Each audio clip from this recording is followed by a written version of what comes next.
E aí pessoal, eu fiz essa bigorna de trilho de trem.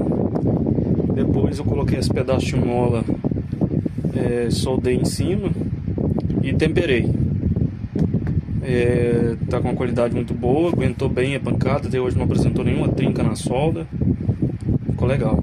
Só que eu não tenho furo de porta-ferramenta. Então, como é uma peça muito espessa, não é interessante furar ela. Então o que eu vou fazer? Peguei um outro pedaço da mesma mola e vou fazer o recorte aqui. Eu vou fazer o enxerte dele e vou soldá-lo, fazer os biséis, né? E vou preencher com solda. Vamos lá?